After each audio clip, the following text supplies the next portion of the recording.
Good morning students. Today we are going to see about 7th standard social science term 3 economics unit 1 tax and its importance. The learning objectives are the taxation, principles of taxation and its types, and to know the importance of tax and its types, to gain knowledge of the need for tax and people welfare. First we see about introduction. For the welfare of the society, the government has to perform various functions, so it requires revenue. Modern governments have a wider variety of sources of revenue. The principal sources of the revenue are taxes, fees, prices, special assessment and raffle scheme. Like any other country, taxes from the most important part of the revenue of India.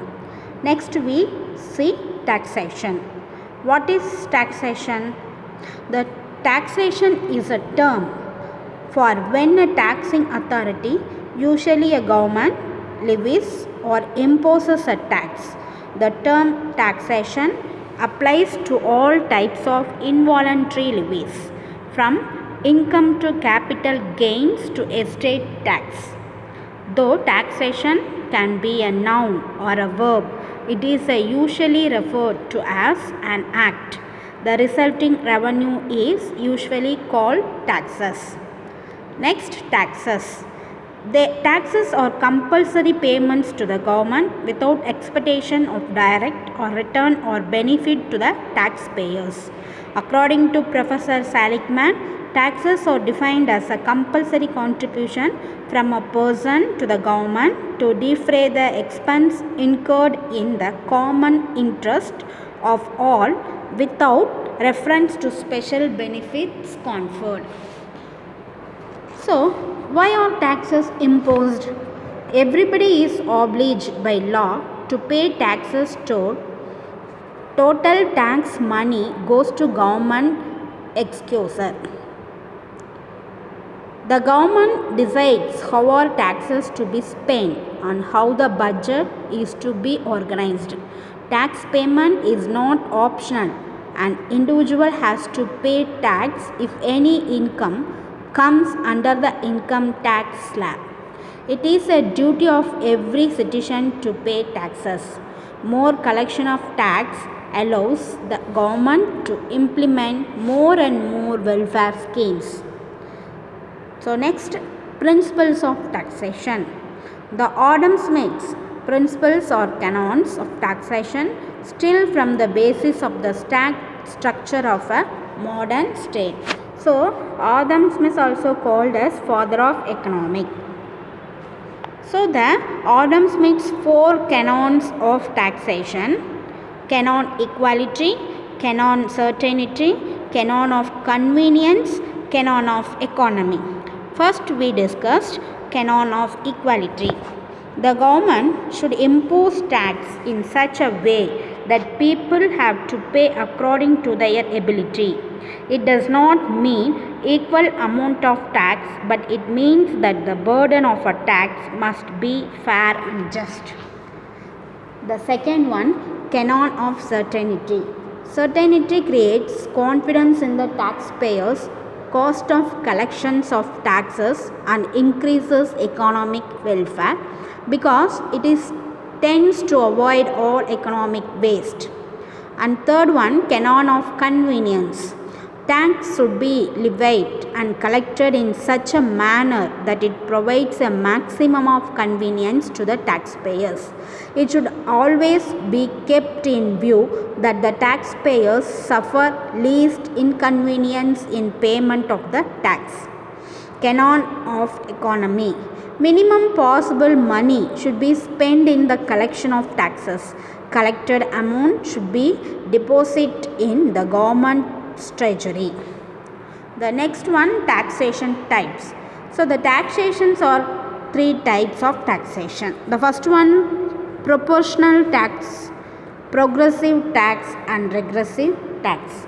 First, proportional taxation is a method where the rate of tax is same regardless the size of the income. The tax amount realized will vary in the same proportion as the income. If tax rate is 5% on income and Mr. X gets an income of rupees 1000, he will pay rupees 50. Mr. B gets an income rupees 5000, he will pay tax of 50. In short, proportional tax leaves the relative financial status of taxed person unchanged. The next one, progressive taxation. It is a method by which the rate of tax will also increase with the increase of income of the person.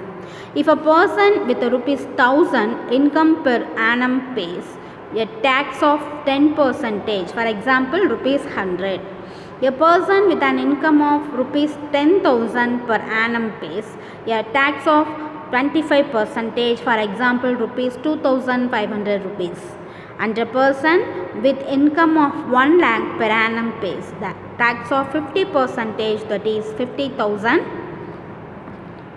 Regressive taxation. A regressive tax is a tax applied uniformly, taking a larger percentage of income from low income earners than from high income earners. It is in opposition to progressive tax. Next we discussed importance of tax. Without tax, government would be unable to meet the demands of their societies. Tax are crucial because governments collect this money and use it to finance under the following social projects. The first one, health.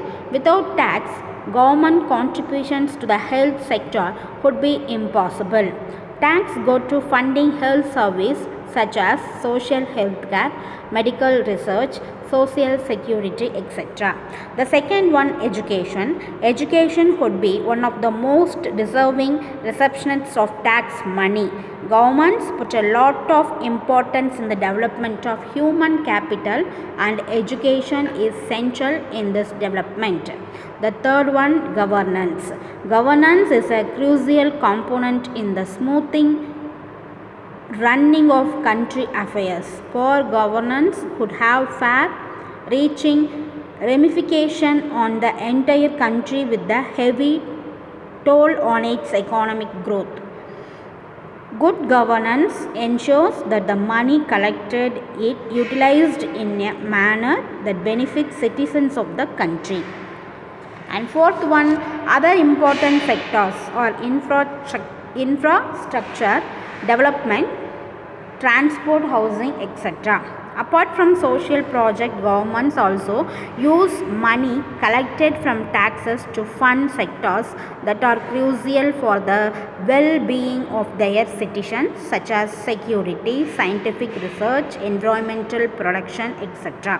Some of the money is also challenged to fund projects such as pension, unemployment benefits, child care, etc. Taxes can affect the state of economic growth of country. Taxes generally contribute to the gross domestic product, that is GDP of a country. Type of tax.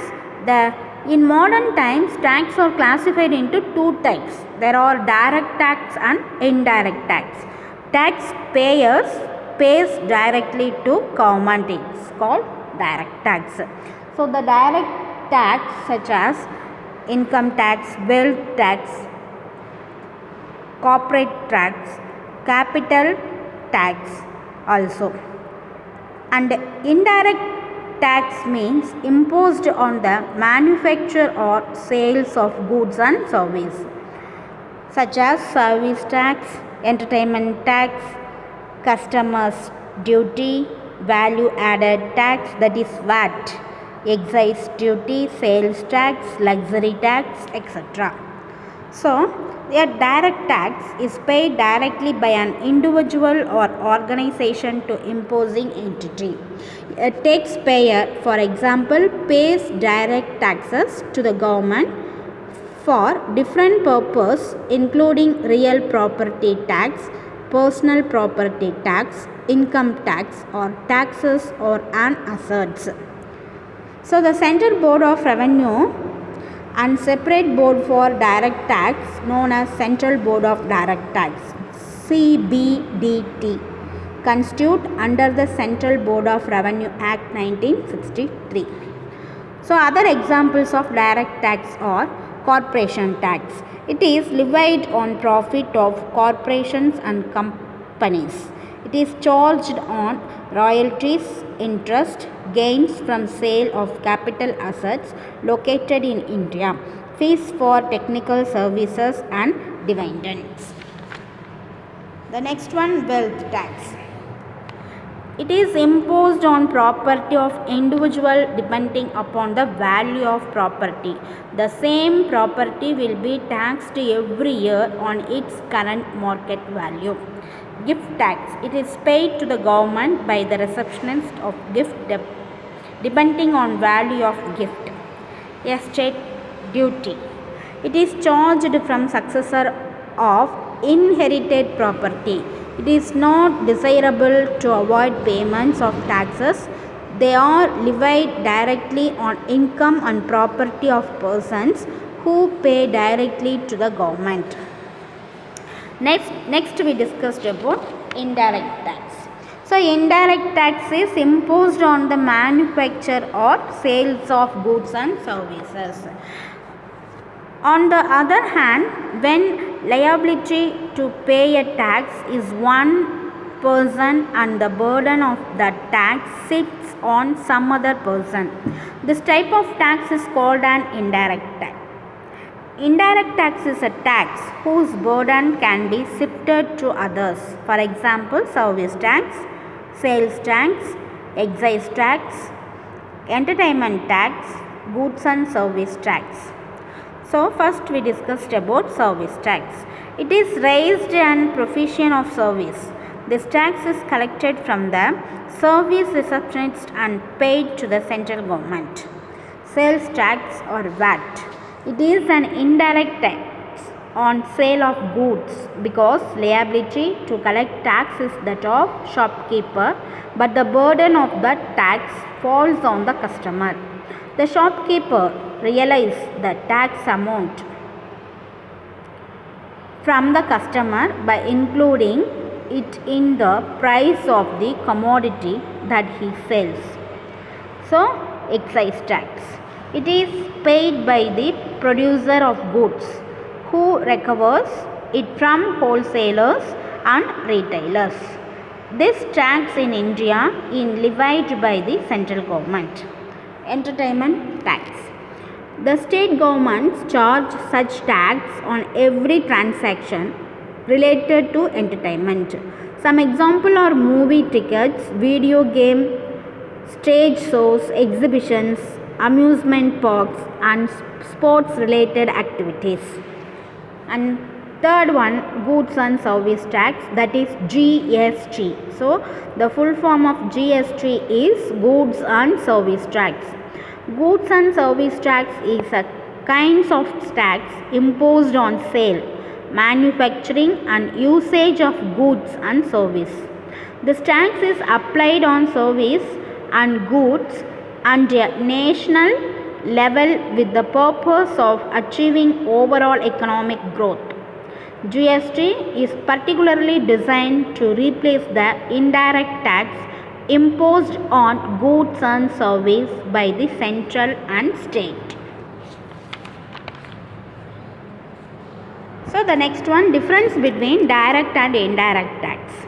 So direct tax, it is burden cannot be shifted by the taxpayers, and tax is imposed on personal income and corporate income. Direct tax has no inflation pressure. The impact and incidence are the same in case of direct tax. Direct tax is less elastic. And indirect tax, it is easily to shift to another person. Taxes imposed on various goods and service. This tax has inflation pressure. The impact and incidence are different in case of indirect tax. So it is more elastic. Next one, need for tax and people welfare. The levying of tax aims to raise revenue to fund governing. It helps alter prices in order to balance the effect of demand. States and their functional equivalents throughout history have used money provided by taxation to carry out many functions.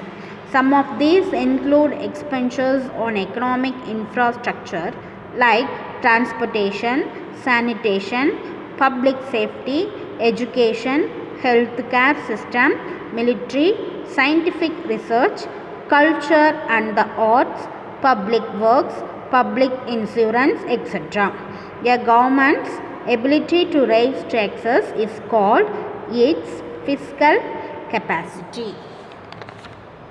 When expenditures exceed tax revenue, a government accumulates debt. A portion of tax may be used to serve past debts. Governments also use taxes to fund welfare and public service. These services can include education system, pension for the elderly, unemployment benefits and public transportation, energy, water and waste management system, also common public utilities. According to the proponents of the list theory of money creation, tax are not needed for government revenue as long as the government in question is to able to issue flat money. The purpose of taxation is to maintain the stability of the currency, express public policy, recording the distribution of wealth, subsidizing certain industries or population groups, or isolating the cost of certain benefits such as highways or social security. Once again, we recall the lesson. So, the taxation is a term used for when a government taxing authority levies or imposes a tax. The term taxation applies to all types of involuntary levies from income to capital gains to estate tax. Tax or compulsory payment to the government without expectation of direct or return or benefit to the taxpayers. So, proportional tax is a method where a rate of tax is same regardless size of the income. Governance is a crucial component in the smooth running of country affairs. Direct tax is the tax whose burden is directly borne by the person on whom it is imposed. A state is charged from successor of inherited property. It is not desirable to avoid payment of tax. So, indirect tax is whose burden can be shifted to others. Excise duty in India is levied by the central government. So, GST, goods and service tax, is a kind of tax imposed on sale, manufacturing and usage of goods and services. Thank you, children. We see next class. Thank you.